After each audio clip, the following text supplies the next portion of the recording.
Olá, pessoal, bem-vindos a mais um episódio do podcast Pra Ontem, um podcast feito por publicitárias cansadas. Eu sou a Maria e eu adoro comer pizza, mas em casa ou na pizzaria, na agência não. Eu amei, tudo a ver. Oi, gente, eu sou a Carol, sou redatora na agência e eu adoro falar sobre planejamento e gestão do tempo. Olá, eu sou a Luciana, eu faço mídia na agência Res e eu amo fazer sudoku. Olá, pessoal, eu sou a Mônica, sou social media na agência Res e eu jurei que nunca ia trabalhar em agência. Estou há 3 anos na Res. Eu também, Mônica. Jurei que não ia trabalhar em agência. Ué. Quando eu tava na faculdade. Falei, não, agência, não, jamais. Bom, é pra mostrar, né, que o mundo dá voltas. Exato. Pessoal, o episódio de hoje é do quadro Bastidores e a gente vai falar sobre a famosa cultura de agência. O que é, onde vive, né, o que fazem. Porque o que comem todo mundo sabe, né? Pizza. Gelada. Pessoal, não sei se vocês já ouviram falar, né, quem tá ouvindo a gente, se é do ramo de publicidade ou não, mas tem essa questão aí da cultura da agência de trabalhar até mais tarde, e por mais tarde eu falo bem mais tarde, né? Sim. Então, assim, é uma coisa um pouco comum, infelizmente, nas agências de publicidade, você ter hora para entrar, mas não ter hora para sair, né? Trabalha até 8, 9, 10, 1, 2 da manhã. Então, assim, o Flávio, meu marido, antes, né, trabalhava em outras agências, eu já fui buscar ele 2 horas da manhã, né, que tinha acabado a campanha lá. Então, e aí sempre pede pizza, né, por isso que é uma piadinha, tipo, tá todo mundo lá trabalhando, pede uma pizza aí pro pessoal. Então, a gente queria falar um pouco sobre isso, quanto essa cultura é péssima, né, Sim. horrível, e conversar, bater um papo, né, por quê? Por quê? Trabalhar até mais tarde é falta de organização? O que é que acontece, né? E por que isso é tão comum nesse meio de publicidade, né? Eu fico impressionada. Eu trouxe um dado aqui, é um pouquinho antigo e talvez tenha até a ver com isso, que é em 2005, o curso de Publicidade e Propaganda na FUVEST, né, que é o vestibular ali para a USP, ele foi o segundo colocado na lista de candidato vaga, só atrás de medicina. Então, assim, era muito concorrido. Acho que era 102 por vaga, alguma coisa absurda, assim, nesse tipo. E, né, tinha todo um glamour aí por trás do mercado publicitário, né, que publicitário é muito cool, vai muito em festa. Talvez seja por isso que teve esse boom aí. E hoje a gente já não vê tanto. Por quê? Porque se consolidou mesmo como um local de trabalho abusivo. Até a Mônica falou, jurei que não ia trabalhar em agência, eu também era por causa disso. Eu falei, não, eu não quero trabalhar até 2 horas da manhã nem morta. Então, se consolidou mesmo como trabalhar em agência é trabalhar até mais tarde e não ter hora para sair, né? E é ruim porque parece que, assim, o funcionário que não fica até mais tarde é o funcionário que não veste a camisa da empresa. E é mentira, né? Assim, mas se você não fica, se todo mundo fica, você se sente realmente deslocado. Cara, meu parceiro tá ficando, tá todo mundo ficando, pô, vou ficar também, porque senão fica chato, né? Vou ficar para ajudar ou não. É complicado, foi uma cultura aí muito... Eu já trabalhei em agência que ficava até mais tarde. É uma sensação muito ruim. E hoje eu não ficaria mais, assim, numa agência que me pedisse para ficar além do horário. Lógico, a gente sabe que exceções acontecem em qualquer profissão. Vez ou outra precisa ficar um pouco mais, vez ou outra você precisa, ou até as pessoas já saíram e eu preciso terminar um negócio que eu prefiro fazer naquele momento, então ficar alguns minutinhos, mas na Res a gente nunca ficou, acho que além de 6:30 da tarde. Não. Eu não me lembro. Graças a Deus. Graças a Deus. Eu lembro que quando eu entrei na Res, ainda era... Eu fiquei 1 mês no presencial. Dava 6 horas, as pessoas estavam levantando e indo embora. E eu assim, gente, todo mundo tá indo embora? Como assim? Então, é bom que desde que eu entrei, essa cultura, ela é desde sempre, não foi ontem que foi criada. E a gente se sente mal quando vê outro profissional que quer sair da área, que está desmotivado justamente por isso, por essa carga que precisa entregar, precisa trabalhar até mais tarde, precisa fazer muita coisa ao mesmo tempo. E não, né? A gente não é produtivo o tempo todo, a gente não precisa trabalhar. É gerenciar o tempo e também os próprios líderes, né? Verificar isso e conseguir dar uma demanda que a pessoa consiga entregar sem ficar doida da cabecinha. Sim.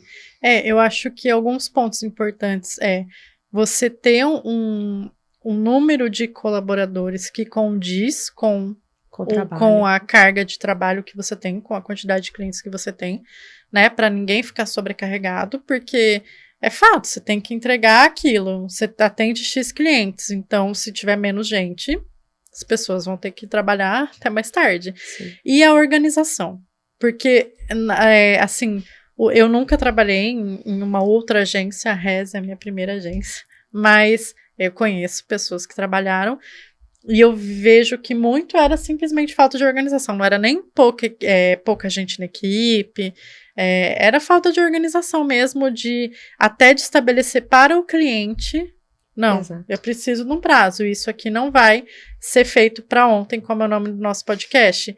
Quando dá, a gente faz, mas quando não dá, eu não vou colocar a equipe para trabalhar até 10 horas da noite para te atender numa coisa que não é urgente, porque como a Carol fala, não somos médicos, né?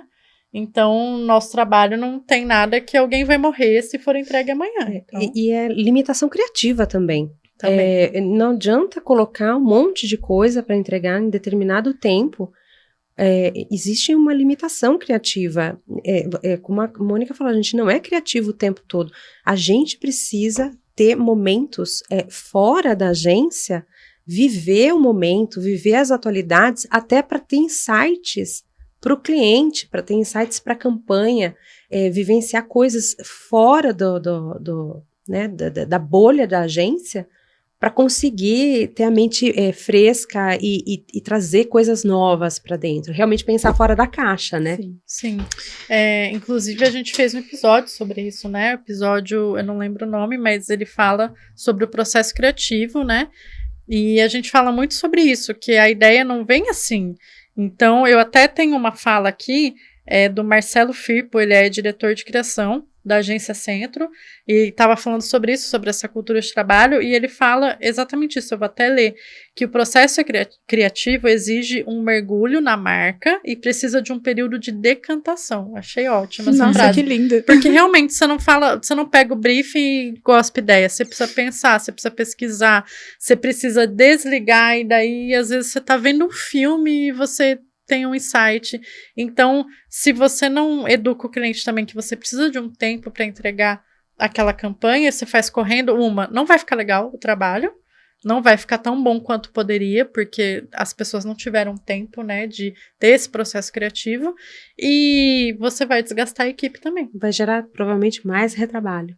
Sim, porque não vai estar bom. Eu queria contribuir com vocês, porque com esse assunto, assim, uma coisa que eu vejo que eu já vi muito, assim, no mercado, né? A Rez não é a minha primeira agência, nem a segunda, então eu já passei por algumas agências, e uma coisa que eu vejo muito, assim, são alguns fatores, né? Primeiro, falta de gestão, igual você falou, então a pessoa não faz uma boa gestão do tempo, a liderança, eu digo, né? Não faz uma boa gestão do tempo nem dela mesma e nem da equipe, isso é um problema.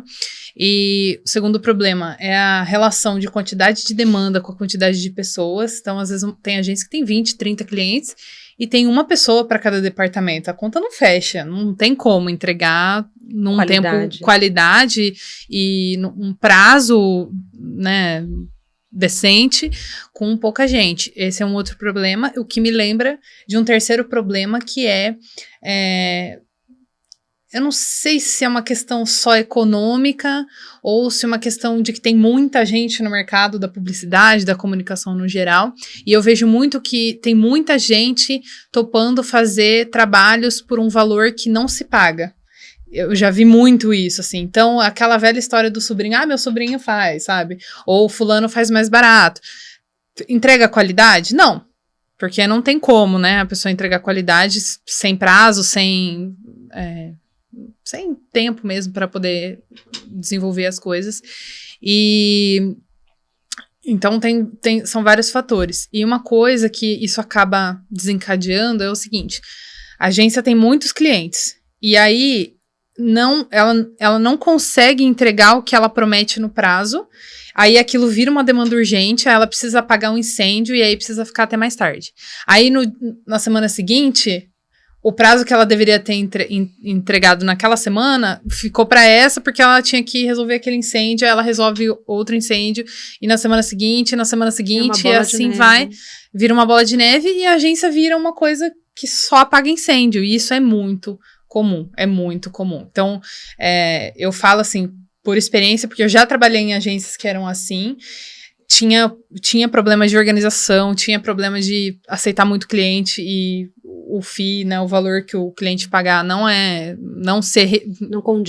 condiz com a realidade mesmo.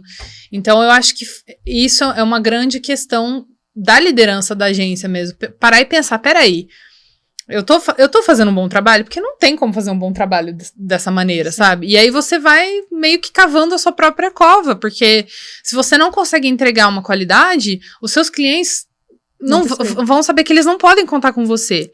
Por que eles não podem contar com você? Porque você não fez, não educou desde o início. Olha, você aceitou pagar, você aceitou receber um valor que não era condizente com a realidade. Então, você tem que explicar para o cliente, ó, eu cobro esse valor por causa disso, disso e disso, eu tenho a equipe, tal. E se a gente, né, se o meio da comunicação fosse um pouco mais unido, se ninguém topasse fazer isso, como tem muitas profissões que são assim, as pessoas não abaixam o preço, porque tem um teto, né? Exato, tem um limite. Então, se todo mundo fizesse igual, de repente, as coisas melhorariam, sabe, no nosso meio, assim. Colocaria mais ordem na casinha, né? É o que a gente fala da prostituição do mercado, né? Sempre tem alguém fazendo mais barato, não quer dizer que vai ter qualidade, né? Mas, às vezes, você perde o cliente por causa daquilo. E eu já me vi, assim, como dona da agência, a pessoa que faz a prospecção, eu já me vi nessa sinuca, sabe? De tipo assim, eu fiz um orçamento para aquele cliente, porque talvez eu sei que para eu pegar aquela conta eu vou ter que contratar mais uma pessoa, por exemplo, então eu tenho que computar isso no orçamento, tenho que pensar nisso, e aí o cliente fala, não, minha verba é tipo metade. E às vezes a gente quer aceitar, porque você quer ter um novo cliente, mas aí você pensa nisso, você pensa assim, não, respira, calma. Qual vai ser o preço Não vai disso, dar, né? exato. Porque no fim eu vou pagar para trabalhar. Porque eu vou desgastar a equipe, eu vou ter problema com gente que vai sair, eu vou ter que treinar gente nova, eu não vou entregar um bom serviço, aquele cliente não vai ficar satisfeito. Abaixei o preço, ele pode ter ficado feliz no primeiro momento, mas no dia a dia ele não vai ficar. Ele vai cobrar, então, né? assim, mas a Carol também, né, faz orçamentos, a gente já conversou com isso. Dói você falar não, sabe, pro cliente, porque às vezes você já levou tanto não na prospecção, você quer fechar um trabalho, daí você fala, não, infelizmente eu não consigo chegar nesse valor sem diminuir o escopo, né, porque o cliente quer tudo sem diminuir o escopo, esse que é o problema, né, porque uma coisa eu falo assim, eu vou fazer 4 coisas pra você por R$1.000, daí ele fala, eu quero as 4 coisas por R$500, não dá, mas 2 coisas por R$500 dá, então, né, mas geralmente o cliente não quer, ele quer só diminuir o valor.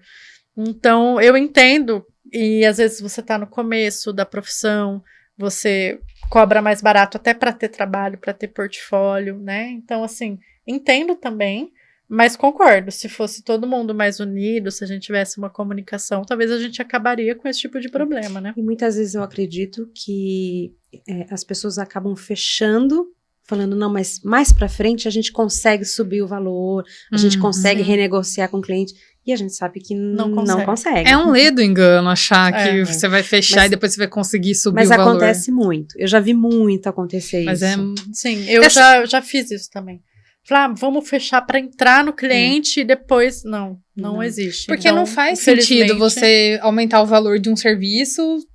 Faz sentido se você oferecer um outro serviço aí, se aumentar, né? Se você fizer um upselling, né? Isso, exato. Mas se não faz sentido. Então, é muito difícil, porque eu fico pensando que nessas agências que eu trabalhei, eu acho que as pessoas, as lideranças, eles se preocupavam muito com a questão de, ai meu Deus, se eu perder os clientes, vai fechar o negócio e eu, né, emprego aqui 10 pessoas, o que vai ser dessas pessoas e tal. Eu acho uma preocupação super válida, só que você tá fazendo tudo pra isso acontecer, sabe? Então, se você consegue prestar um serviço de qualidade, muito dificilmente você vai perder o cliente.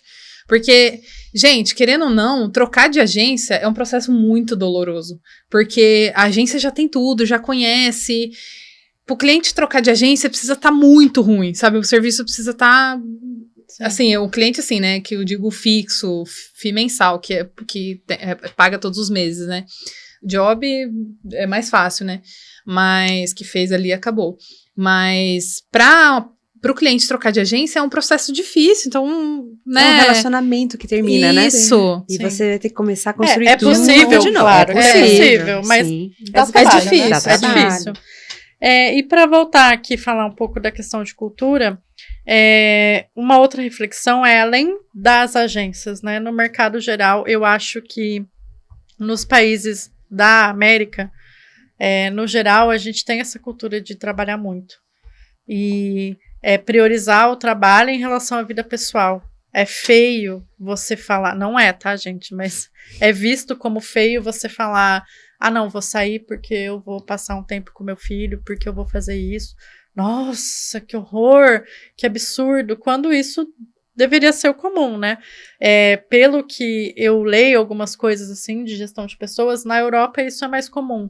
Né, eles têm um equilíbrio maior entre vida profissional e vida pessoal. É tipo assim, é 5 horas, 5 horas, acabou. Não tô falando de exceções, tô falando da regra, né? Normalmente acaba 5 horas. Não, amanhã eu continuo isso aqui, não vou continuar. E no Brasil, principalmente em São Paulo, né? Eu vejo, a gente tem essa loucura, assim, de trabalhar fim de semana e atender cliente à noite e não tem fim, e a gente precisa parar um pouco com isso, né? É feio falar que não quer trabalhar de repente, feio, né? As que pessoas vai acham, descansar. como vai assim? descansar? É feio você descansar. A gente encara descanso como prêmio, não como direito. Né? É uma coisa que eu vejo você muito. falar, eu vou tirar um dia de folga, vou tirar férias. Nossa, mas você vai tirar férias? Eu vou, né? E acho que para finalizar, não sei se vocês sabem, mas na Reza a gente trabalha 4 dias por semana, então não só não ficamos até mais tarde, como trabalhamos um dia a menos. Então, assim, a gente fez um episódio só sobre isso, é o nosso primeiro episódio do podcast, então se você começou a ouvir agora, volta lá. Não liga, porque a gente ainda era meio cru, né? Esse negócio de podcast, a gente melhorou muito, mas as informações estão todas lá. Como a gente fez esse processo, como foram os testes, né? Como que a gente conseguiu estabelecer isso, essa rotina, sem prejudicar o cliente, sem prejudicar a produtividade, sem mudar o salário de ninguém e trazendo qualidade de vida para todo mundo. Há mais de um ano. Há mais de um ano, já 1 ano e 2 meses aí. Vamos lançar uma consultoria aí, as agências que quiserem fazer. Nessa jornada de 4 dias. Gente, então é isso. Muito obrigada, meninas. Obrigada pela participação. A gente tem episódios novos toda segunda-feira no Spotify e no YouTube. Ouça, assista, siga, curta, manda pra avó, pra tia, pra todo mundo. Obrigada.